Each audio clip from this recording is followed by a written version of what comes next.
안녕하세요. 순금초대 유재구입니다.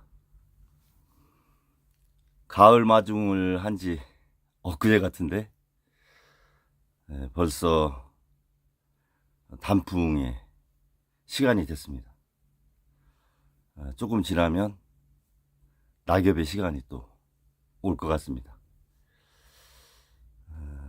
아픈 세상을 뒤로하고 자연은 그렇게 무심하게 가는 것 같습니다. 제가 썸네일에서 프랑크푸르트의 이건희와 떡볶이 먹방의 이재용 썸네일을 그렇게 올렸는데요. 그것이 오늘의 삼성의 모습이지 않나 라는 생각을 했습니다. 지난주에 삼성의 역사, 또 한국 경제의 역사, 반도체의 역사, 이런 부분을 한번 같이 생각해보는 시간을 갖기로 했었는데요. 요번 주 금요일이죠. 11월 1일이 삼성전자 창립 55주년입니다. 1974년 11월 1일에 삼성전자가 반도체를 시작을 했습니다. 그 전에 한국은 1965년도부터 반도체의 시작은 했습니다. 아주 미미한 시작을. 그러고 나서 1970년에 금성사, 지금 LG죠. 금성사하고 아남산업이 일본의 싼요전기와 이렇게 협력을 해서 흑백 TV를 이제 막 생산하려고 하던 그 시기가 있었습니다. 이건희 회장이 42년생이에요. 42년생이고 조지 워싱턴대 경영학 석사를 받았죠. 이병철 회장은 뭐 다 아시겠지만 아들이 셋, 딸 둘 이렇게 있었죠.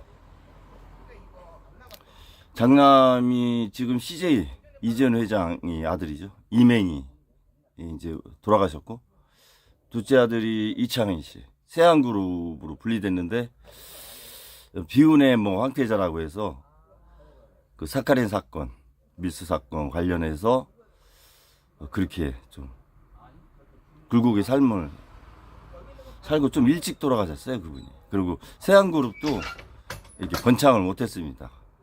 자녀들이. 그리고 이제 셋째 아들 이건희 회장이 그렇게 있고, 여동생이 신세계 정용진 회장의 어머니 모친이죠. 이명희 여사. 또 딸 한 분이 있죠. 그분에 대해서는 제가 잘 알지 못합니다. 사위가 중앙일보 사장이죠. 사위가.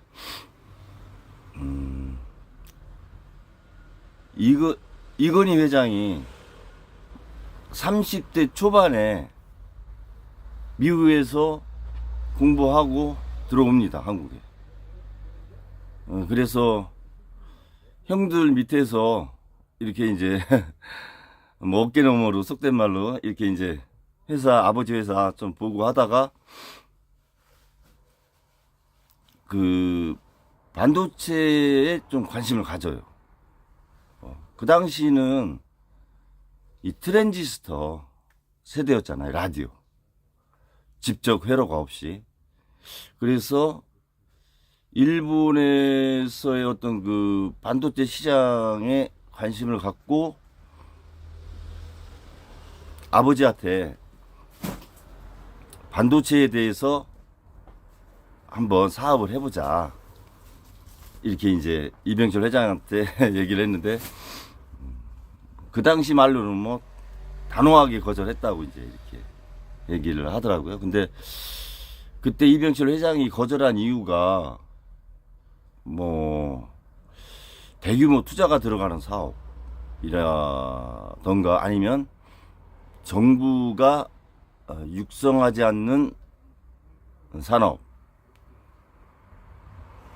그런 것들에 대한 우려, 뭐 여러 가지 이유가 있었겠죠. 그 당시만 해도 국가주도 수출 성장 시대였기 때문에 국가가 육성하지 않은 산업은 참 어려운 부분이 있죠. 그래서 이건희 회장이 1974년에 우리나라 한국 반도체라고 있었어요. 그 회사가 부도가 납니다. 부도가 나서 아버지한테 그걸 인수하자고 했는데 이제 거절을 한 거죠. 그래서 이건희 회장이 자기 사비를 이렇게 다 모으고 해가지고 한국 반도체의 50% 지분을 인수합니다. 그게 이건희 회장의 이제 공식적인 반도체의 입문이 되는 거죠. 그래서 전혀 반도체도 모르고 기술도 모르니까 그 당시만 해도 일본이 이제 미국 다음으로 반도체 기술이 있었어요. 세계 두 번째로.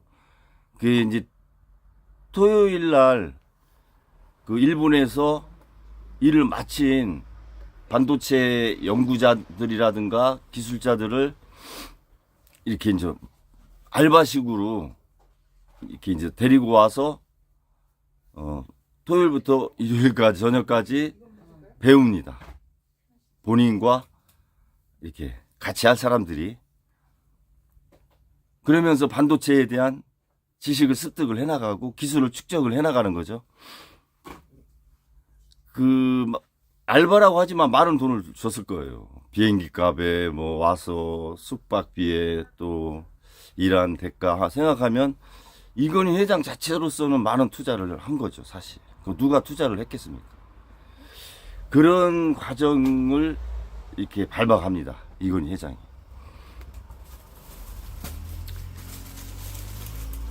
그렇게 이제 70년대가 가요. 이제 70년대 후반에는 어느 정도 반도체에 대한 큰 아웃라인은 이건희 회장이 이제 잡게 되는 거죠. 그러면서 1981년도에 박정희 대통령이 한국 반도체 육성에 관한 법률, 그 지원에 관한 법률을 이제 공표를 합니다. 그때서야 이제 이병철 회장이 반도체에 관심을 갖고 1983년 2월 8일 날 도쿄에서 이제 한국은 반도체를 시작합니다라고 2.28 도쿄 선언을 하죠. 그때 삼성전자 공업이었어요. 그 전까지는. 근데 81년에 반도체 공식 출발을 선언하면서 삼성전자로 이제 사명이 바뀌었죠. 그 당시에 인텔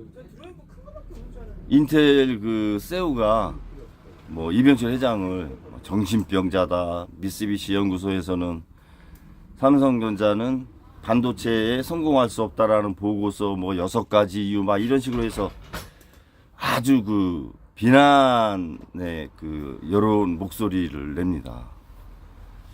그리고 국내에서도 이렇게 동의한 사람이 거의 없었고, 삼성 임직원, 특히 임원들도 위험이 너무 많다, 뭐 이런 의견이 다수였는데, 이건희 회장이 아버지를 설득해서 2.28 독립선언이라고 하는 걸 해내죠.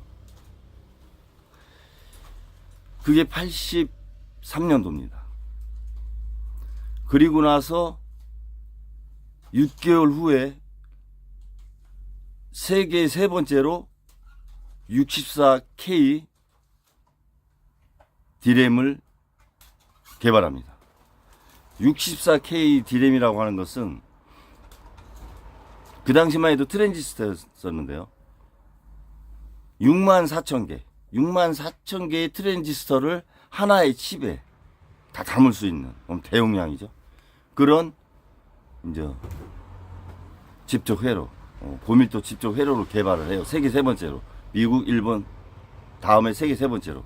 그러면서 이렇게 세계에 삼성전자를 알리게 됩니다. 세계 세 번째. 신문에도 83년도면 제가 대학교 2학년 때인데 기억이 나요. 뭐 세계 세 번째, 64K D램, 삼성전자 개발 성공 막 이런 요소가 이제 생각이 나는데, 그리고 나서 이병철 회장이 그 일본의 기술자나 연구원들을 많이 또 기용을 했어요. 그래서 일본에서 회의를 한번 주재를 해요. 83년도에. 회의를 주재하는데 그때 후쿠다 타미오라고 하는 연구원이 있습니다. 그 연구원이 이건희 회장한테 개인적으로 이렇게 보고서를 주면서 시간 있을 때 한번 읽어보라고, 그런 후쿠다 보고서라고 하는데 그거를 이제 줘요. 주고 회의를 마치고 이건희 회장이 그것을 한번 봅니다. 근데 거기에 들어가 있는 내용이 이제 파격적인 내용이 들어있는 거죠. 이건희 회장 입장에서는. 그 내용의 보고서의 핵심은 삼성전자가 너무 양의 기준을 둔, 대규모 생산을 기준에 둔 그런 기업 경영을 하고 있다. 품질이 아니라. 그래서 품질이 세계 경쟁력에 문제가 생긴다. 그 많은 양을 만들어내도 품질이 문제가 있으면 못 판다. 또 디자인도 세계 경쟁력이 떨어진다. 이런 보고서를 내요. 이건희 삼성 회장 입장에서는 자신이 10년간 그렇게 고생하면서 해놓은 건데 뒤를 이렇게 돌아보니까 맞는 말이죠. 야, 이게 품질이 안 좋으면 지금으로 말하면 수율이에요.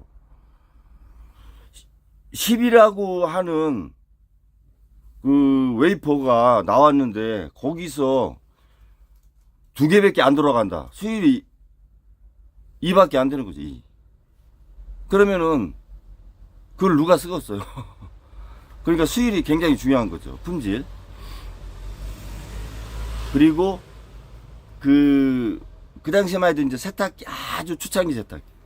그런 세탁기를 만들어도 하자가 있으면 그것을 어떤 엔지니어 차원에서 이렇게 서비스하는 게 아니라 그냥 막 뭐 어떻게 깎은 다음에 도장하고 막 이런 식의 이제 그런 보고서가 들어간 거로 알고 있어요. 근데 그러니까 와, 이거는 위기다라고 이제 이건희 회장이 받아들이고 그 후쿠다 다미오라는 사람한테 아마 사례금을 많이 준 걸로 알고 있어요.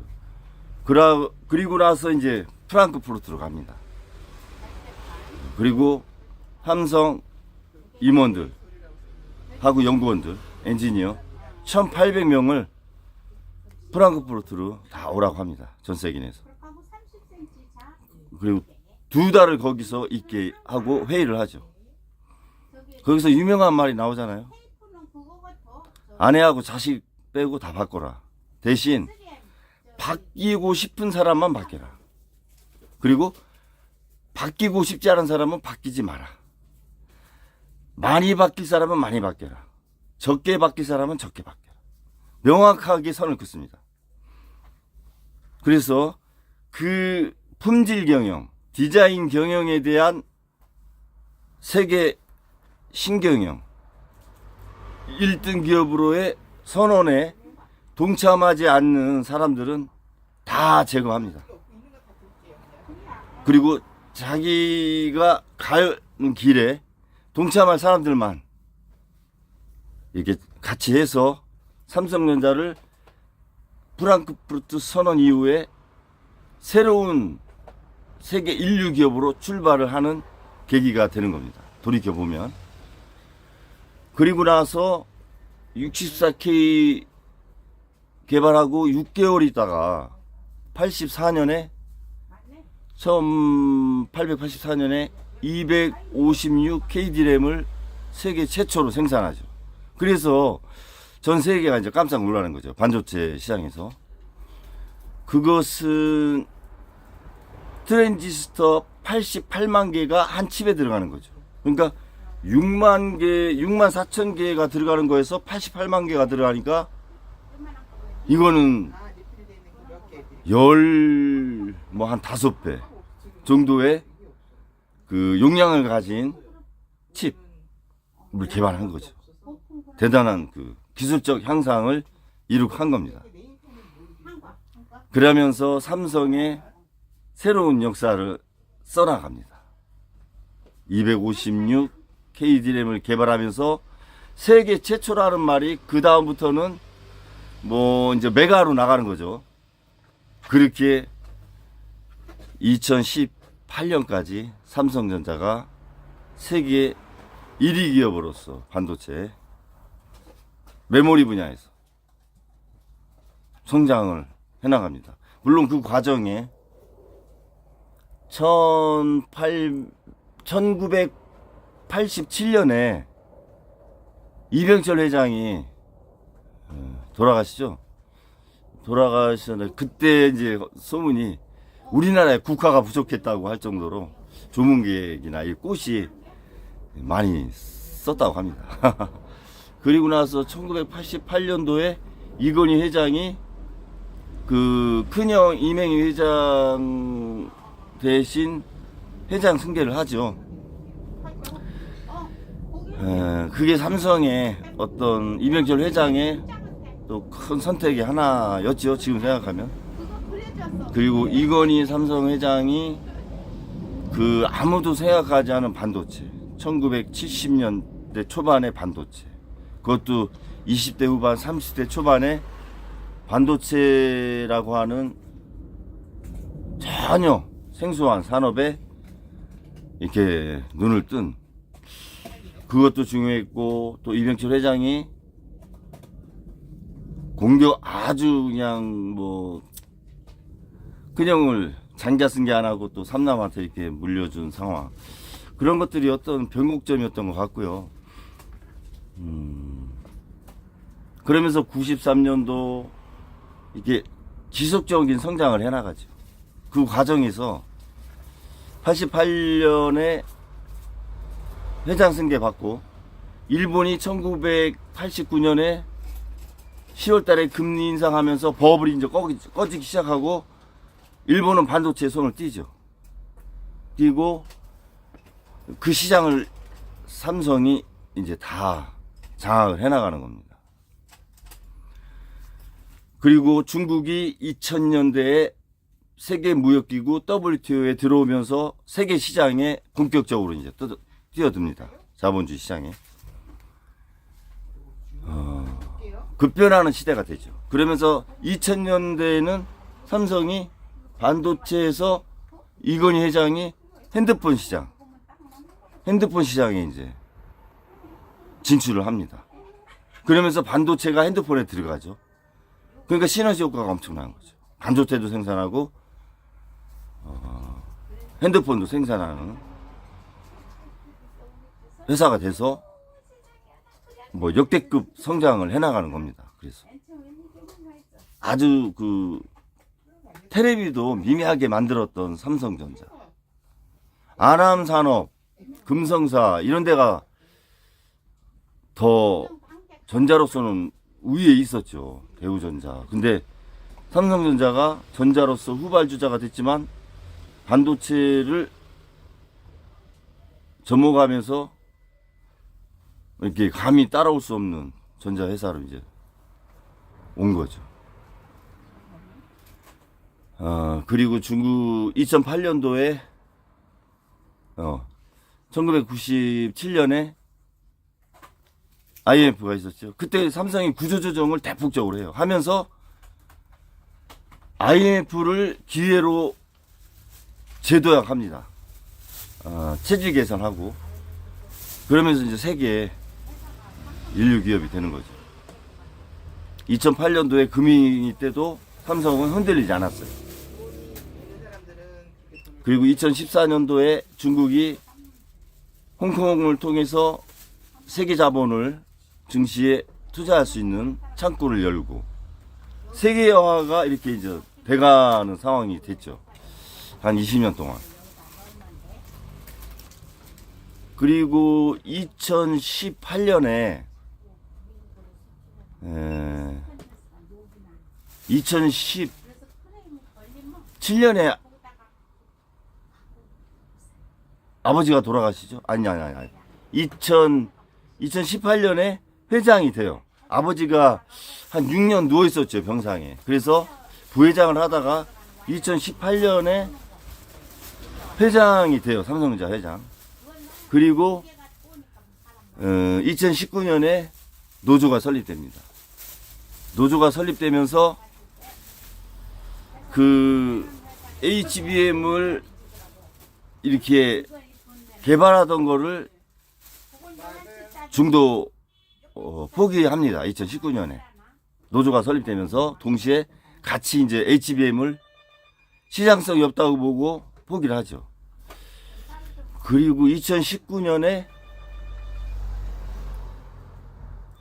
노조 설립되고 HBM 포기하고 2020년에 이건 회장이 이제 운명을 하죠. 세상을 떠납니다. 그렇게 2018년부터 3년 동안 많은 일들이 있었어요. 삼성에서. 2018년에 회장이 됐고 이재용 회장이 2019년에 노조가 생기고 HBM 포기하고 2020년에 아버지 돌아가시고 물론 핸드폰하고 D램, 메모리 반도체는 지속적인 성장을 했어요. 근데 2019년에 코로나가 왔잖아요. 코로나가 오고 세계 질서가 세계화에서 블록화로 바뀌고 공급망이 재구축되고 그 과정에서 삼성이 이제 오락가락 하는 겁니다. 왜? 이재용 회장이 사법 리스크에 계속 걸려 있는 거예요. 그 경영권 승계하는 과정 문제로. 삼성 바이오로직스 회계 부정 관련해서. 그래서 한 6, 7년을 경영 승계하는데 소비를 많이 했어요. 삼성전자가. 이재용 회장을 회장 만드느라고. 그런 문제. 그러다 보니 사법 리스크. 그런 과정에서 좋은 의사결정을 못 내리는 거죠. HBM을 2019년에 포기를 했잖아요. 계속 안 좋은 의사결정이 돼가는 상황이 되는 거죠.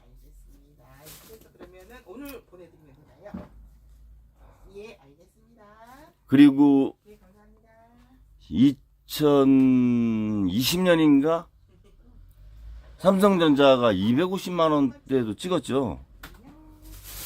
1대 50으로 액면 분할하죠. 그런 일도 또 주식시장에서 있었고, 그런데 코로나가 지나서 2, 3년 지나고 보니까 공급망은 재구축이 다 돼 있고, 세계 나라가 한국만 빼고 이재용 회장의 사법 리스크는 아직도 해결이 안 됐고, 엔비디아라고 하는 AI 산업에 걸출한 성장 회사가 탁 나타나 버려서 HBM이라고 하는 수요가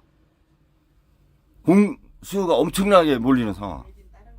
TSMC하고 SK 하이닉스가 그것을 이제 만드는 상황이 돼서 지금 이렇게 납품을 하는 거 아니에요. 2019년에 삼성전자에서 HBM을 연구했던 사람들이 SK 하이닉스로 이제 갔다고 봐야 되죠. 악재가 계속 겹치는 거죠. 악재는 한 번에 온다고 하잖아요. 그러면서 올해 예상보다 적은 영업이익 뭐 이렇게 하면서 이제 관료 체계의 문제, 또 지배 구조의 문제, 뭐 이런 것들이 이제 막 터져 나오는 거죠. 삼성전자 상황에서. 주식이 좀 뭐 폭락, 그런 표현이 맞죠.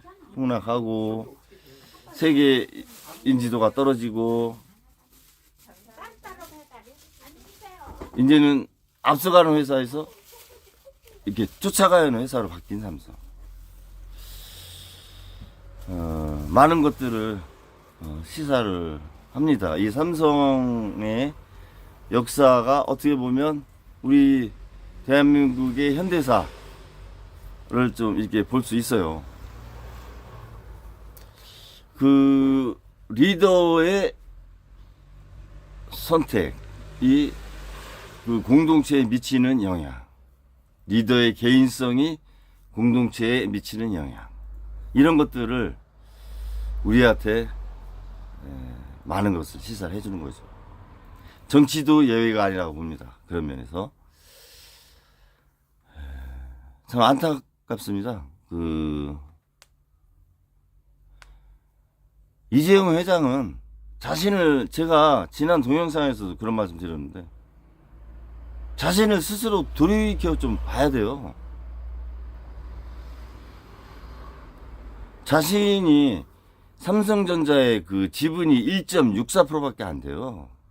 삼성물산을 17% 갖고 있기 때문에 지배를 하는 거지. 그리고 이제 삼성생명은 한 10%.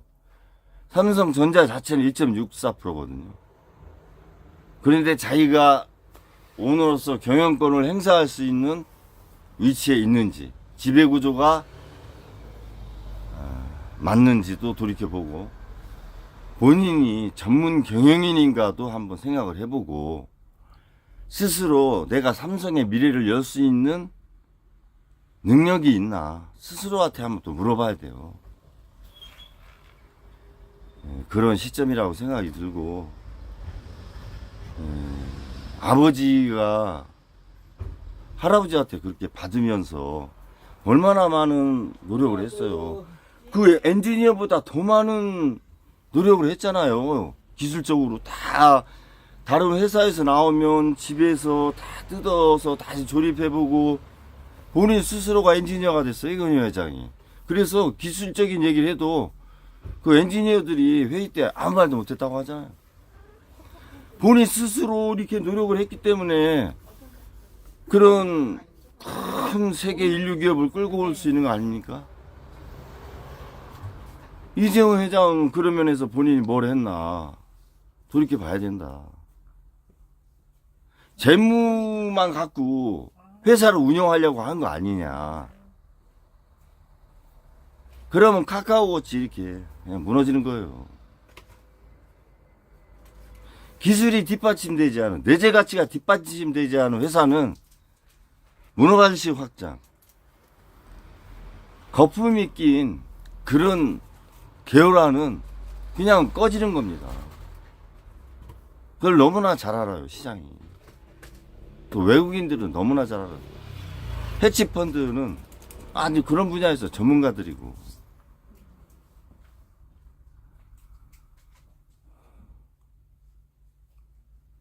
참 저는 그 두 가지 사진이 삼성의 오늘을 보여준다고 생각을 합니다.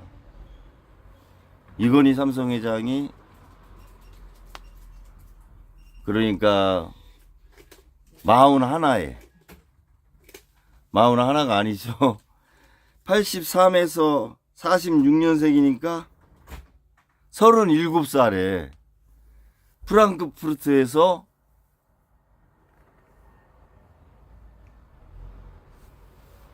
전 삼성 1800명 임원, 기술자, 연구원들을 불러놓고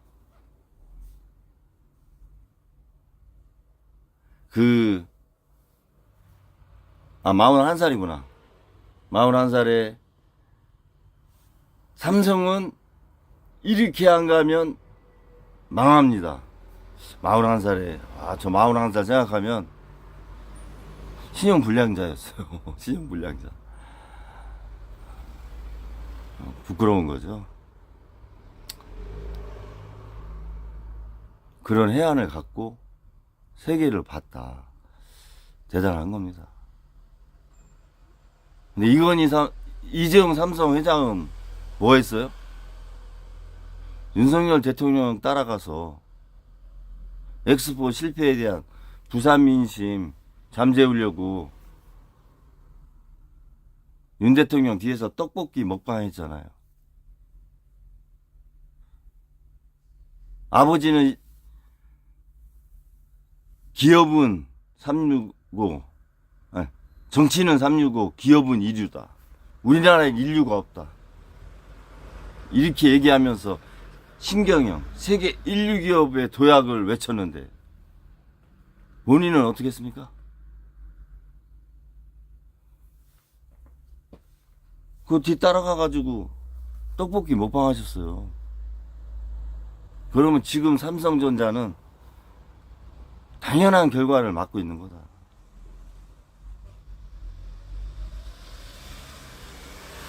그 두 가지 모습이 보여주는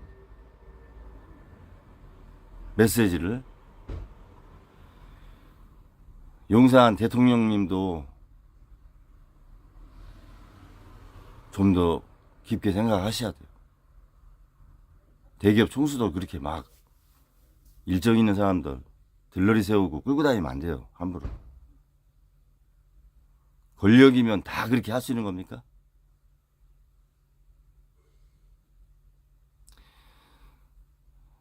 대기업 회장들도 그래요. 거절할 땐 거절해야죠. 할 수 있고 부회장을 보낸다든가.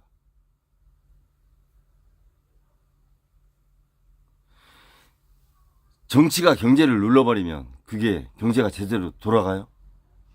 권력이 누르는 경제가? 그게 관권 경제지 시장주의 경제입니까? 그런 경제가, 그런 기업들이 있는 곳에서 기업이 발전할 수 있을까요? 창의력이 있을 수 있을까요? 자영업자가 살 수 있고 백성이 살 수 있을까요? 굶어 죽어요 다. 자신의 일가만 그렇게 호의호식 하는 거 아니에요. 그래서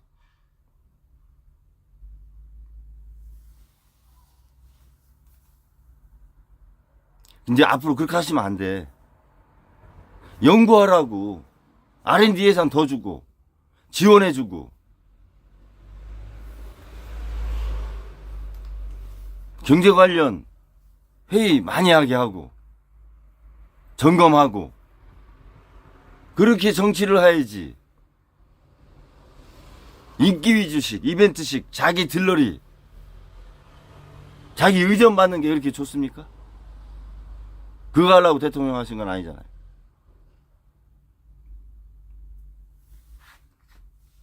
이건희 삼성 회장,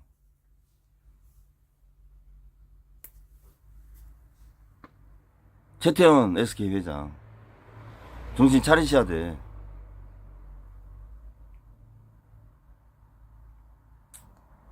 현대 정 회장도 마찬가지고. 롯데쇼핑 개판이죠 지금.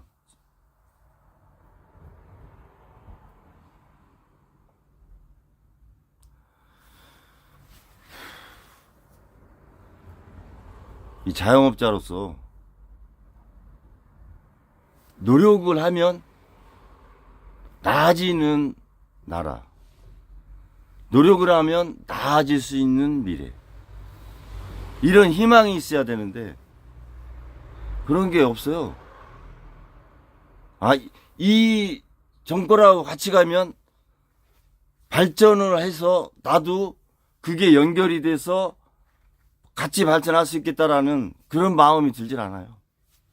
삼성전자가 수출 많이 한다고 나한테 득이 될까? 이 연결고리가 없다는 거지. 네트워크가 안 돼 있어요. 낙수효과 생태계가 없다고. 그런 것들을 정치가 하는 거 아닙니까? 소득의 고른 분배를 위해서?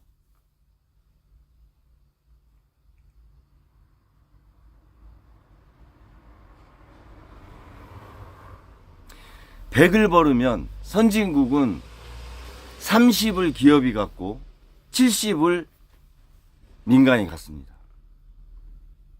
대만이 성장이 한계가 있는 게 국토도 작고 인구도 작지만 대만은 기본적으로 중소기업으로 성장했잖아요. 중소기업은 뭐예요? 다 OEM이야.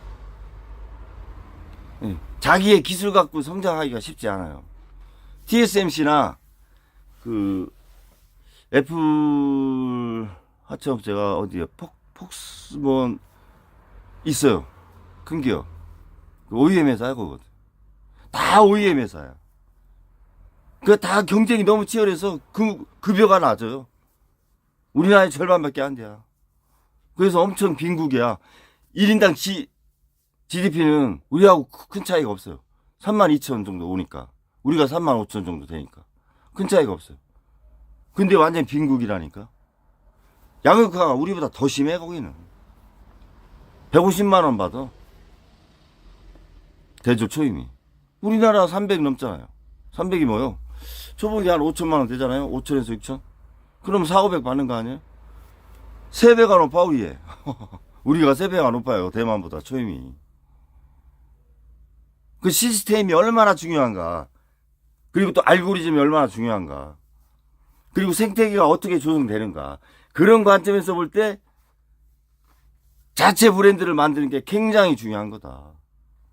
우리나라가 브랜드 위주로 성장한 거거든요. 대기업 브랜드 위주로고. 물론 거기서 양극화가 났지만 우리나라가 OEM 방식은 아니었잖아요. 우리나라가 자체 브랜드로 성장했잖아요. 그래서 브랜드 가치가 굉장히 올라간 거거든. 전 기업들이.